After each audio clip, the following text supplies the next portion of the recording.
Welcome back to another episode of At the Bar. We get to sit down and have conversations about health, fitness, and mindset.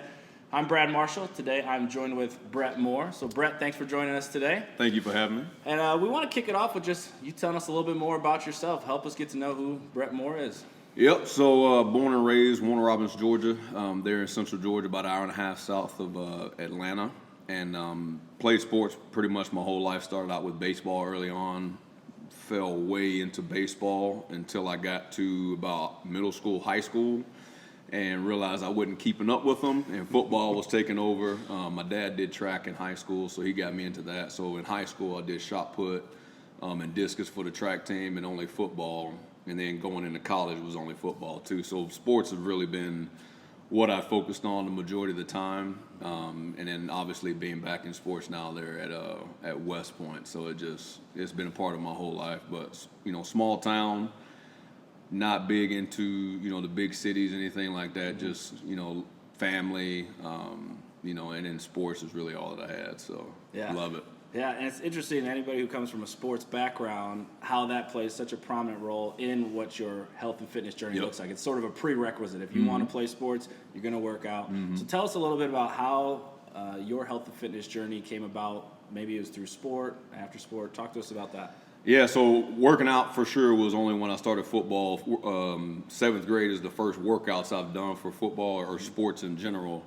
So it was always team sports, right? So I was always with a group of people, and that's kind of like why I'm back in CrossFit now. But like you go through your whole life working out with teams. You got into college, you're with your football team, you're with your boys. You're getting after it. You have great competitions, and then that part of your life is over with. And then what do you do from there?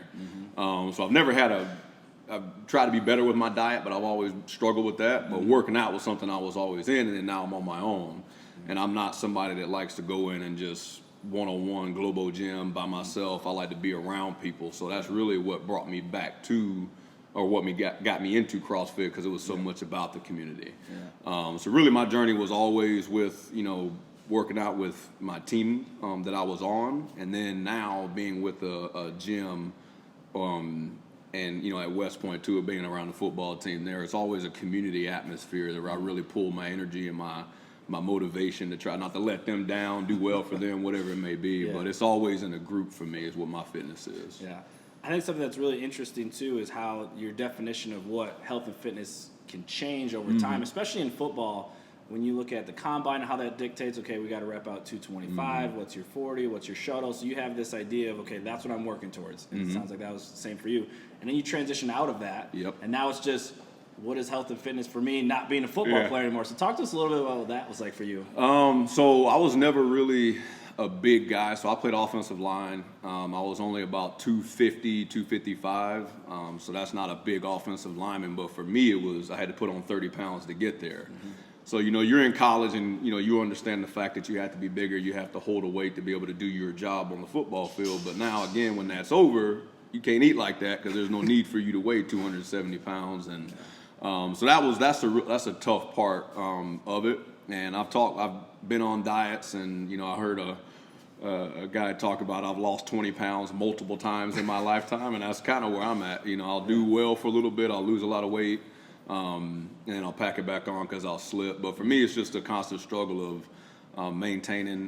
Right now I'm doing intermittent fasting, but also just watching the crap that I eat. Now I'm going to indulge. I like candy and stuff, but just trying to limit it and have balance. So get a good workout, eat well, and then have the sweets and stuff like that whenever you want. That might not be the best thing to say on the show. But balance is critical. Balance is critical. Absolutely. And now you have a chance to work with college student athletes up at West Point. So how does that play a role in your own personal health and fitness? I mean, you're coaching guys, trying to get them to be as physically talented as they possibly can, and then you're still worrying about your own health and fitness, making sure you have the energy and everything to keep up with them and coach them.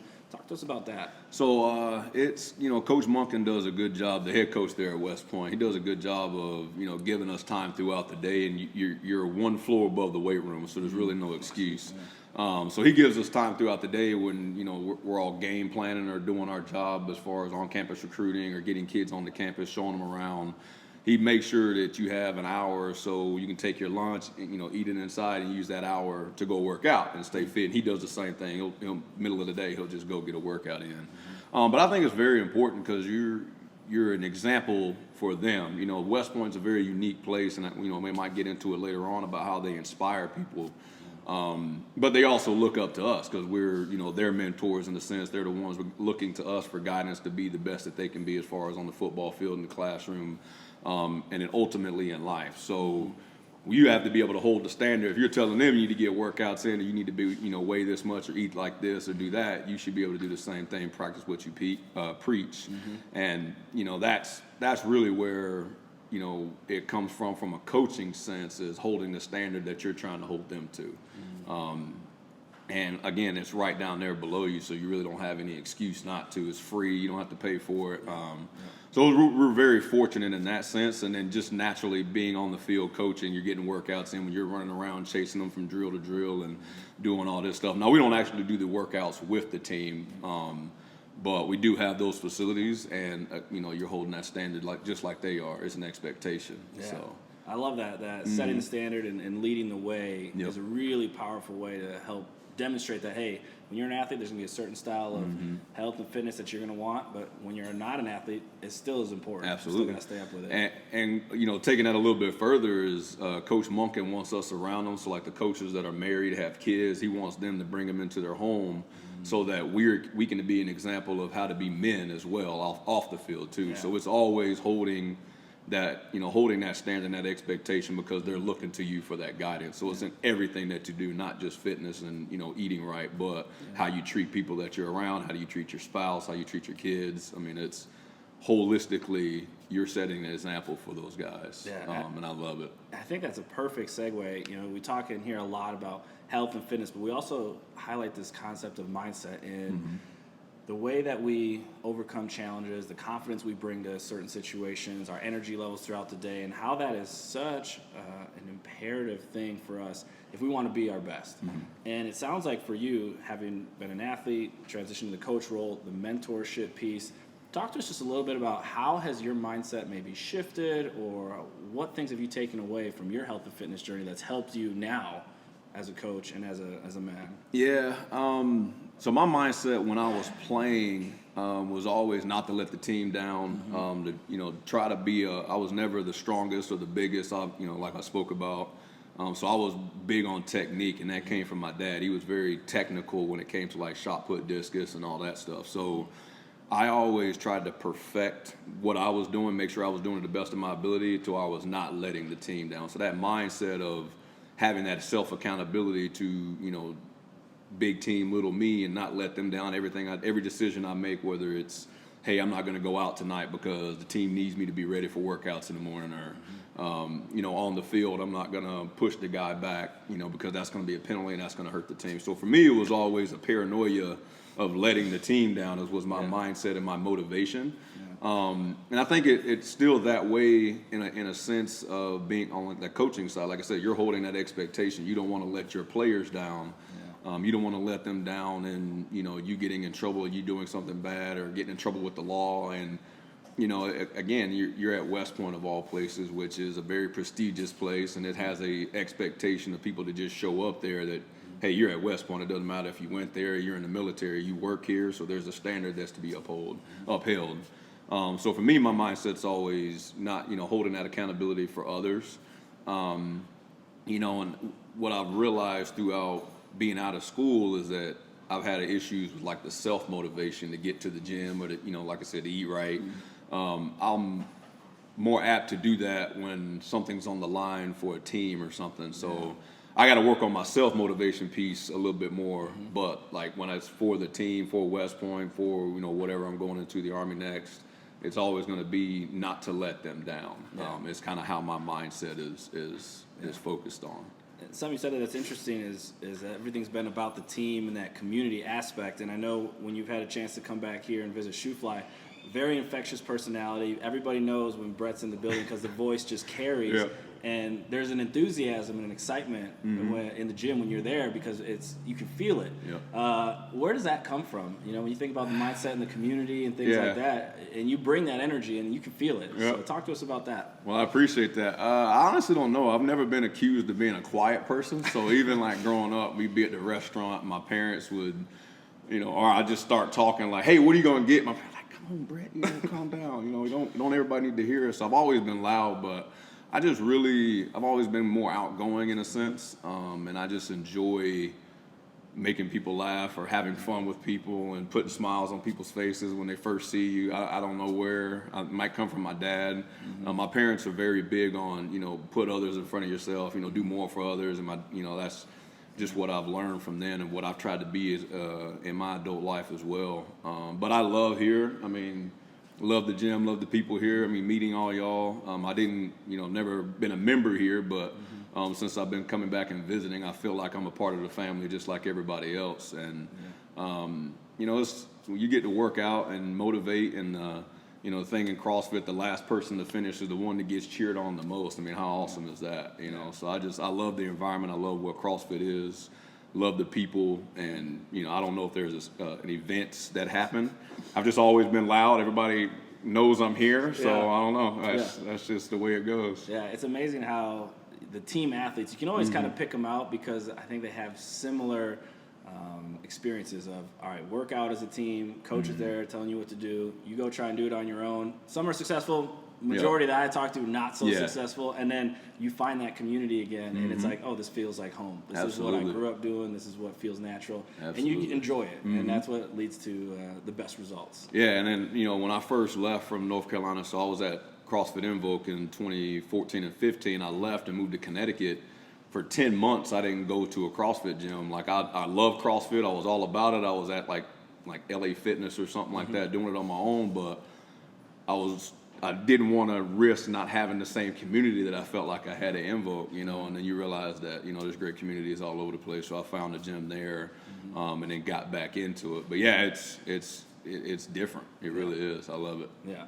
And so we want to help folks get to know you just a little bit better. So we do what we call our lightning round. So we ask you some questions just to get to know you a little bit better. So the first one is going to be, what's your favorite time of day to work out? That's a good one. I'll say in the morning when I can do it or when I actually go do it because I just feel better for the rest of the day. Yeah. I honestly do. Okay. And so what would you say is your favorite movement? So if you could program it for yourself or you see it scheduled for a workout, what is a movement that you love doing in the gym? I love power cleans. Power cleans. Okay. Quick, explosive, no squatting. Very quick and explosive. I love it. So then what's the flip side of that? So when you see a movement program that you're just like, not a big fan of that one. I would say rope climbs. Rope climbs. I'm not good to like get my feet set, so when I see those I get very paranoid, and the heights thing kind of get me. I know I'm tall, but I still get up there a while. Yeah. So we heard a little bit about the nutrition piece, so I'm curious to hear from you. What is your favorite post-workout snack, drink, whatever? Oh my goodness, I love these snacks. I don't really have one. There's nothing that I was like really that's a go-to for me. It's just whatever's around that I can get my hands on. So for here, it's the Fit Aid and the Tropical Fuel for Fire. So we'll just since I'm here at the gym, I'll say that one. Yeah, that's a good call. Yeah. All right, so we'll finish up with this. I want you to have the last word here. So you think about people interested in health and fitness or improving their mindset. I mean, your experiences as an athlete. And then out in the workforce, now coaching student athletes. What would you say to somebody who's maybe interested or trying to get themselves back into health and fitness or work on their mindset to be the best person that they can be? What would you say to someone like that? It sounds very simple, I guess, but, you know, just find out what motivates you. Like me, you know, I was going to the gym on my own and, you know, I'd skip a day here or I don't worry about going now. And then you kind of fall into that cycle. But whenever, you know, again, for me, when it's a team environment, I feel like I'm accountable to people. That's what motivated me to get in there. So find out what motivates you. If you're not somebody that likes working out with a team, then don't go join a CrossFit gym or something where everybody's going to be on you and eyes on you all the time. But if that's something that you need people to motivate you, then go for that. So find out what is going to keep you in it, what's going to keep you consistent. I actually have the consistency, something I need to work on, so I got a wristband that says it. But just find out what's going to keep you consistent, and then just stick to it. Don't let the lulls get you down too much, and don't let the highs get you up too much. Just try to stay even keel and continue to progress and continue to update those goals.